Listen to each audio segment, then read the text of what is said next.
ఒక కథలో ఒక సింహం, పులి మంచి మిత్రులుగా ఉంటారు. కొన్ని రోజులకి వారి మధ్యలో చిన్న విషయం మీద గొడవ జరిగి ఒకరికొకరు దూరమైపోతారు. చాలా సంవత్సరాల తర్వాత సింహం తన కుటుంబంతో వెళ్తుంటే కుక్కల గుంపు దాడి చేస్తుంది.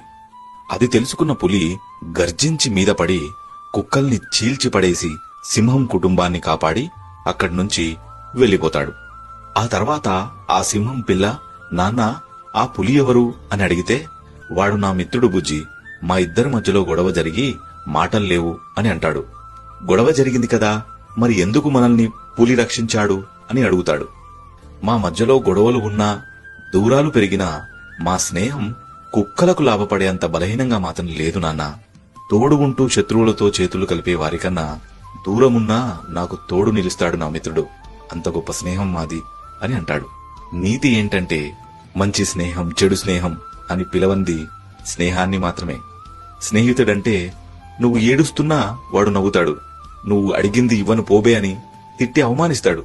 నువ్వు తప్పు చేసి వేరోడితో గొడవపడ్డా నీవైపే నిలబడతాడు. అమ్మ తర్వాత నీ ఎంకిలి తినేది వాడే, నాన్న తర్వాత నిన్ను దెబ్బలు కొట్టేది వాడే. అర్ధరాత్రైనా వాడికి పట్టపగలే. ₹1 లేకపోయినా నువ్వు వాడికి కోటీశ్వరుడివే. నువ్వు ఎదుగుతావని ముందుగా నమ్మేది వాడే. నువ్వు ఎదిగి ఎక్కడున్నా బాగుండాలని కోరుకునేది వాడే. నాకు తెలుసు, ఈ రీల్ వాడికి షేర్ చేసినా నచ్చదు. అందుకే ఒక లైక్ చేసి మరింత మంది స్నేహితులకు చేరేలా చేయండి.